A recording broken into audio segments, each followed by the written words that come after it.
নির্বাচন কমিশনের জামাতি অফিসাররা একবারে রাম ধরা খেয়েছে, এরকম ধরা আগে কখনোই খায়নি। দেখুন, ব্যালটের ক্ষেত্রে যে জালিয়াতি করেছে তারা বলেছে বর্ণমালার ক্রম অনুযায়ী করেছে। আমরা ছোটোবেলা থেকে আমরা শিখে এসেছি কি, স্বরেয় স্বরিয়া রস্যি দীর্ঘই রস্য দীর্ঘ ক খ গ ঘ, অর্থাৎ বর্ণমালাটা ফ্লো করে লেফট থেকে রাইট সাইডে। কোনো জায়গায় দেখবেন না যে এটা আপ টু ডাউন এভাবে ফ্লো করে, এরকম কখনো নাই।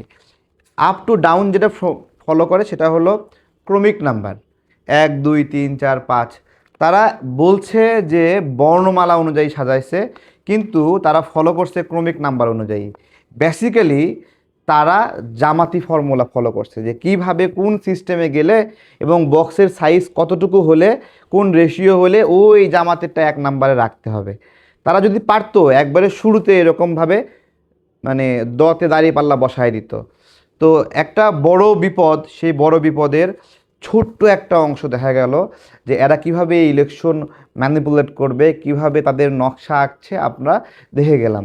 এই জায়গা থেকে জাতীয়তাবাদী দল বিএনপি বা অন্যান্য দলগুলো যদি সচেতন না হয়, তাহলে দেশে 54 বছর পরে এসে নির্বাচনে একটা বড় ধাক্কা খেতে হবে।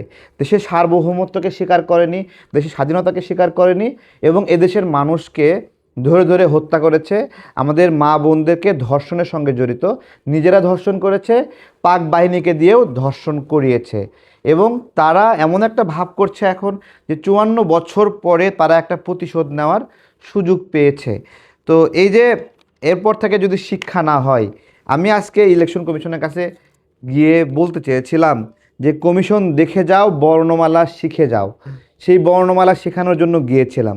তো দেখি এটাকে জাতীয়তাবাদী দল বিএনপি কীভাবে ট্রিট করে, এটাকে ডিল করে কিভাবে। দেখুন, একটা সহজ বিষয় বলি, এই যে বর্ণমালা দেখেন, আমরা যদি এখানে ভাঁজ করি তাহলে দেখেন এই পাশে কিন্তু, এই পাশে যে বর্ণমালা পড়ছে সেটা কিন্তু এখানে পড়েনি, এই পাশে যেটা পড়ছে সেটাও কিন্তু অক্ষত আছে। অর্থাৎ ভাঁজ দেওয়ার সময় যেটা মার্কা সমূহের মাঝখান দিয়ে ভাঁজ পড়ছে, এইটা তারা নির্লজ্জভাবে এটা করেছে। এই ভাঁজের উপরে মার্কাটা দিতে পারতো, এই ভাঁজের নিচেরা মার্কাটা দিতে পারতো, এবং তাই দেওয়া উচিত ছিল। কারণ এই মাঝখানে বরাবর, ধরেন আমি যদি এই ত থ দয়ের মাঝখান বরাবর এভাবে ভাঁজ দেই এবং সেই যে ভাঁজটা যদি বারবার এরকম হয় বা এখানে যদি কালিতে টিক চিহ্ন দেওয়া হয় ভাঁজের মধ্যে, দেখেন তাহলে কিন্তু কোনো পাশেই মার্কাটা পূর্ণভাবে বোঝা যায় না। অর্থাৎ এইভাবে ভাঁজটা পড়া উচিতই হয়নি। ভাঁজটা পড়া লাগতো এই যে এমনভাবে পড়তে হবে যেন দুই পাশে দুই মার্কাটা থাকে। তো এই বিষয়টা সমাধানের কি এখনও সুযোগ আছে, প্রশ্ন করছি এটা। যেহেতু যেহেতু মানে 22 তারিখে যদি পোস্টাল ব্যালটের ভোট শুরু হয়, তাহলে সেই হিসেবে আরও 8 দিন আগেই আমরা 10 দিন আগেই ব্যালট পেয়ে গেছে সবাই। তার মানে 10 দিন থাকতেই ব্যালট পৌঁছানো সম্ভব হয়েছে। তার মানে এখনও 5-7 দিন আছে, অথবা 3 দিন যদি পরেও, যে 3 দিন পর থেকে শুরু হলো পোস্টাল ব্যালট, সমস্যা কি? তাহলে এখনও 8-10 দিন হাতে করে নিয়ে সারা ওয়ার্ল্ডের যে কোনো জায়গায় 3 থেকে 4 দিনে পোস্টাল ব্যালট পৌঁছায় যায়। তো এই যে ভাজের সমস্যা, তারপরে জালিয়াতিপূর্ণ জামাতি বুদ্ধি দিয়ে এই যে ব্যালটের কারসাজি, আর সেটা তো দেখলামও আবার যে জামাতের লোকেরা অনেকগুলো ব্যালট একসঙ্গে নিছে।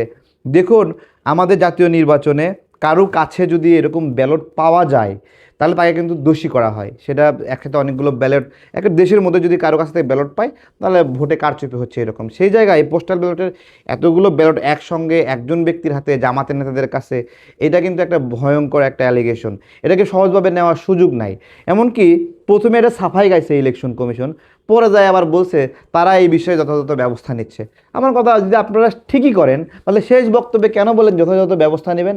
তার মানে এমন একটা অসঙ্গতিপূর্ণ কাজ করছেন যেটা আপনাদের চোখে ধরা পড়তেছে, আপনাদের জামাতি অফিসাররা এই কাজটা করছে, সেইটা আপনারা আবার ব্যবস্থা নিতে চান, কিন্তু প্রথমে বলছেন এটা হলো দৈবভাবে হয়ে গেছে। সব কিছু ভাই দৈবভাবে হয় না। এই জায়গাটাতে বিএনপি যদি ছাড় দেয় তাহলে আমি মনে করতেছি যে প্রথম ধাক্কাটা তারা এখান থেকেই খাইলো এবং পরবর্তীতে আরও ধাক্কা খাবে।